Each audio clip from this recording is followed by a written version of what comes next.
I would like to introduce our last speaker for the day today, and this is a student showcase.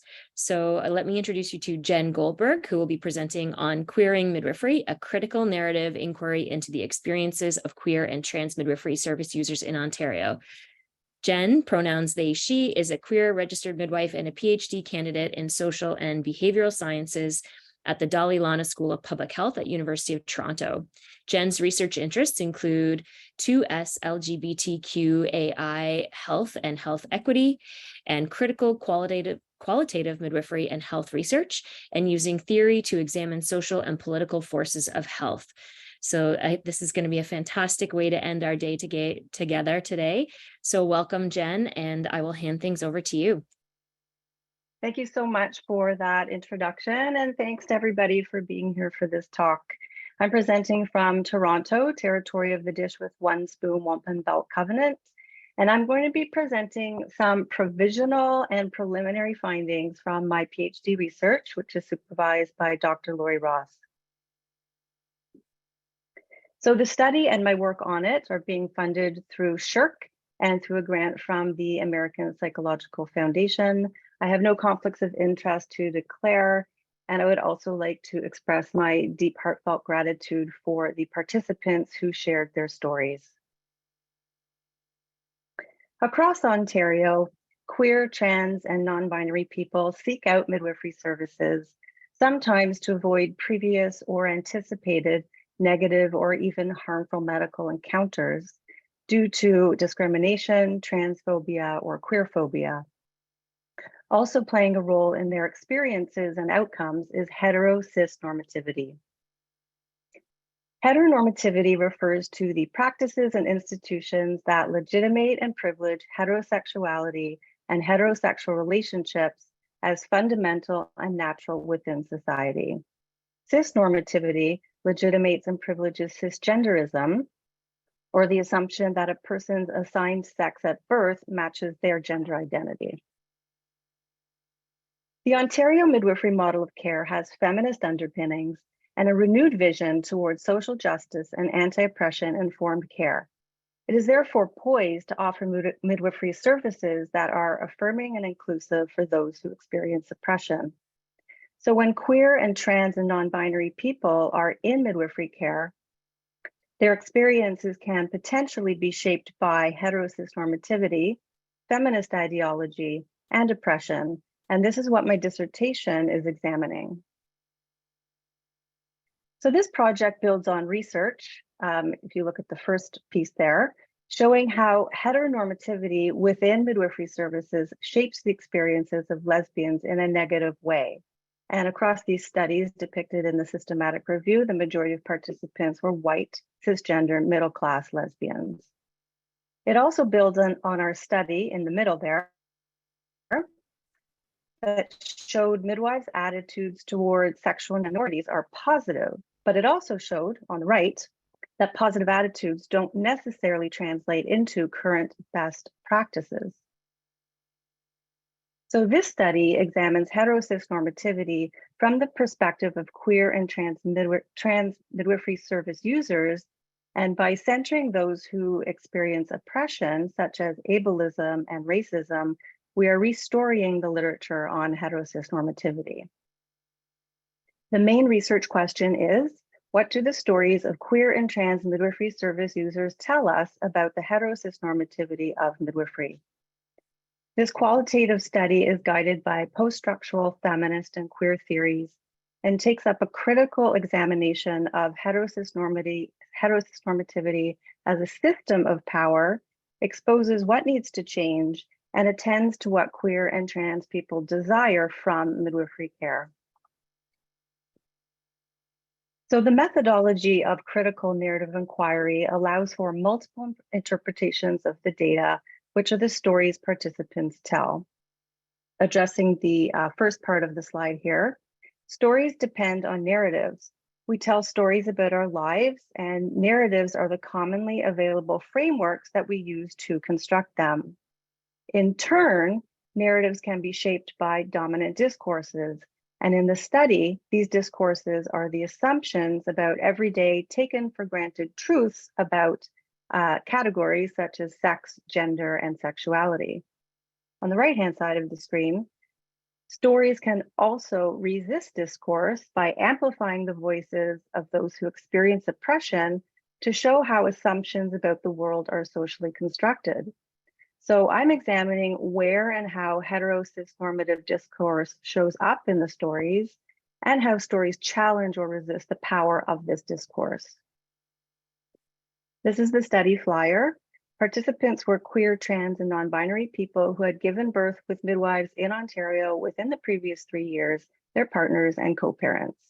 All 131 midwifery practice groups were emailed the flyer, and this generated a lot of interest, so we didn't have to use social media as another prong of recruitment. After screening for eligibility and self-identity questions, those whose identities have been underrepresented in previous work were invited to participate. So the main way that the data were generated was by 2 virtual storytelling interviews. The first interview was a birth storytelling interview, followed 1 to 2 weeks later by an interview that was tailored based on the birth story. There were 14 participants whose ages ranged from 25 to 41. 3 identified as lesbian and 11 as queer. Half the sample identified as gender minority and half as cisgender women. Half the sample identified as Indigenous, Black, or racialized, and half identified as white, 2 of whom also identified as Jewish. 8 people identified as having disabilities, and 4 participants had previous or current experiences of living with poverty, and 3 participants lived in semi-urban and semi-rural settings. So a total of 27 interviews are being analyzed with critical narrative analysis. And so the unit of analysis is the narrative within the story. So I'm examining the interplay of narratives and discourses. For example, how does dominant discourse about there being a gender binary get recycled into narratives, and how is it resisted by the narratives? I'm also examining how narratives are influenced by social forces such as ableism and racism. So this wheel is somewhat dynamic. So discourses could show up in narratives. Narratives could also resist the discourses. And then I'm examining people's relative experiences of oppression and privilege to see how these narratives show up in their stories. So some provisional findings.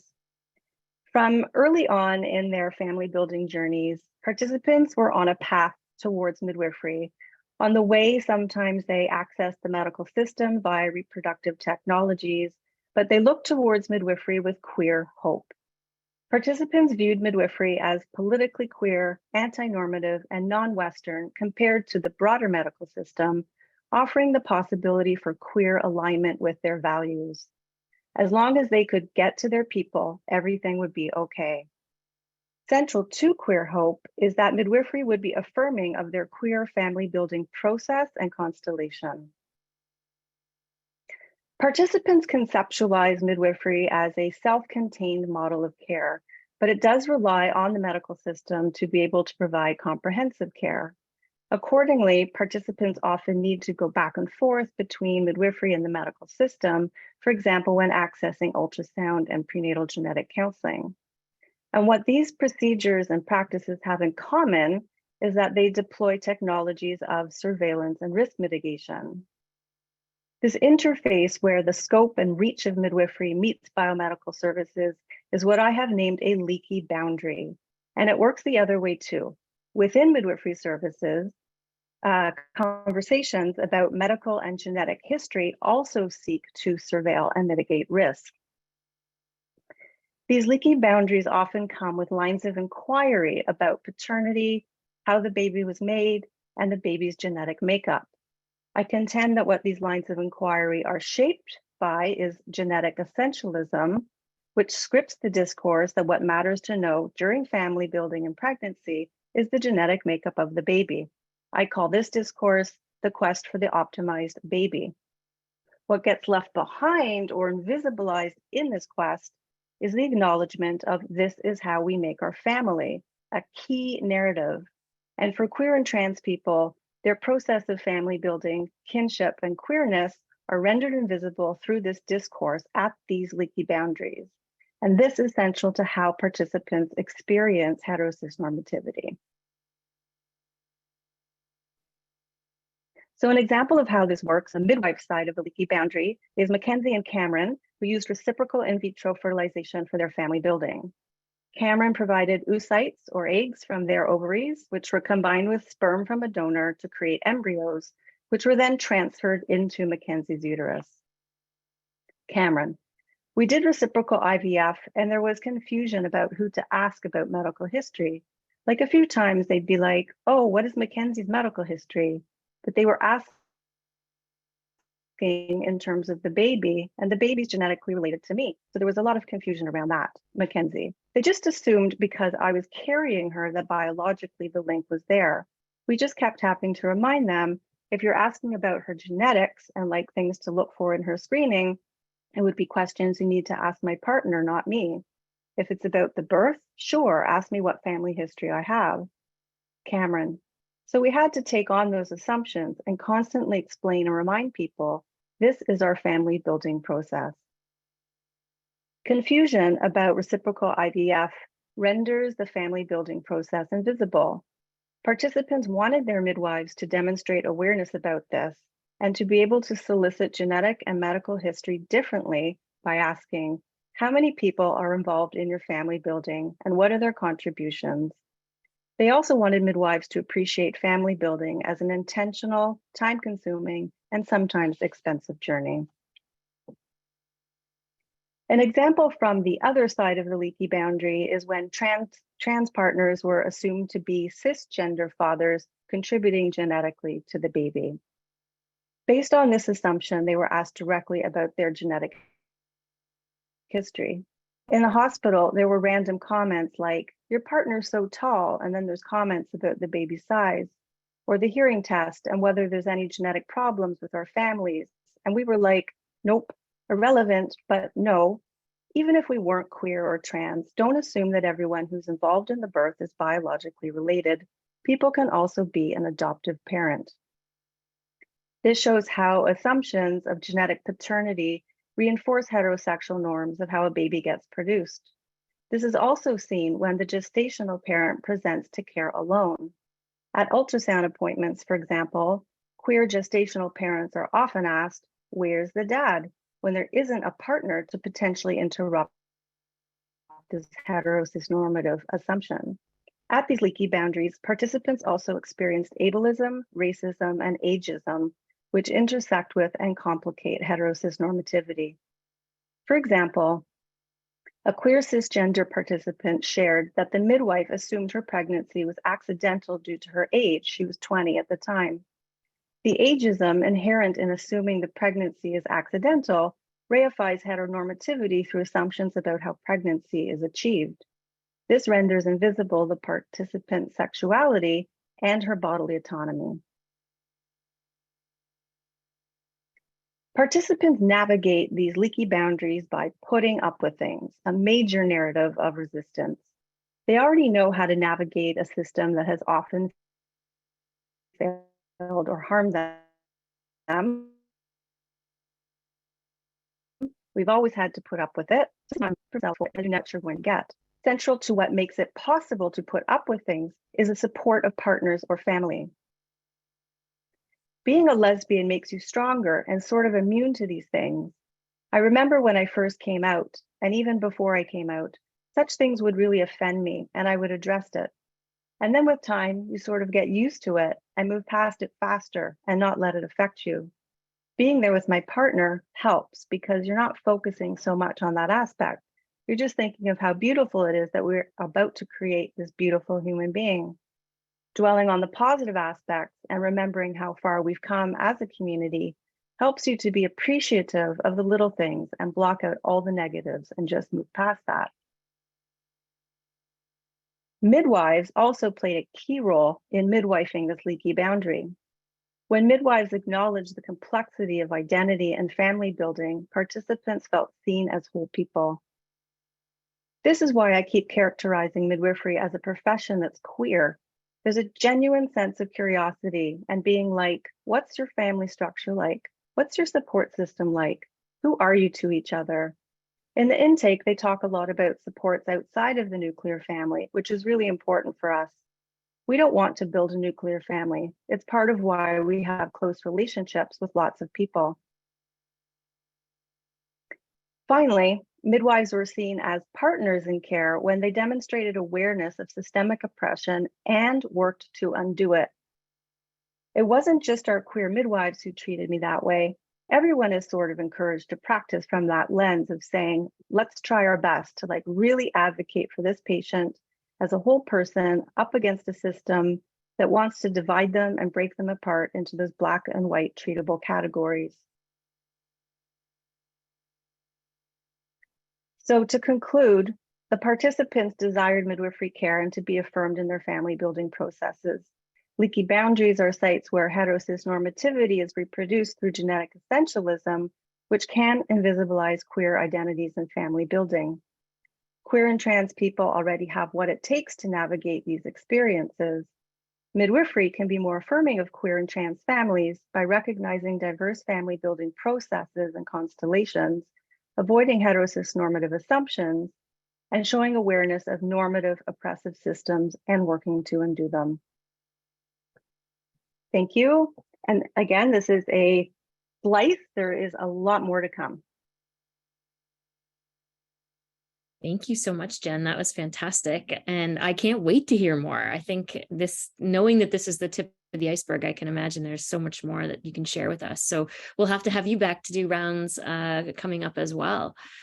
We do have some time for question and answer. So if people want to either raise their hand and we can turn on your mic, or you can type them in the Q&A box. That would be great. There's also the Padlet if you want to post anything over there. I really loved the phrase leaky boundary. I think that it's very useful to think about midwifery as a self-contained unit within the broader system, but that to then be really mindful of those moments when the boundary is leaking and what we may or may not need to do about that. So yeah, lots of fascinating stuff in there. There's so much more to come. It was really hard to decide what to present in 15 minutes. But I feel like this is where I'm focusing right now, so it made sense to present it. But yeah, the queer and trans participants, there's a lot that goes into their decision to choose midwives, which will probably be the next presentation I focus on, is the queer and trans people, more than anything, wanted to feel seen as whole people in their most complex selves.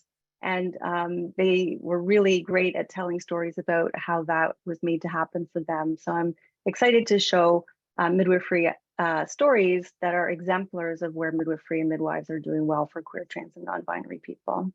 Yeah, that's fantastic. So Liz Darling is kind of building on that to say that it's nice to hear the positive findings regarding midwifery. Were there any ways in which participants suggested midwives might do more to protect the leaky boundaries or improve the care we provide to queer and trans people? Yeah, that's a great question. They came up with a lot of ideas how to do that.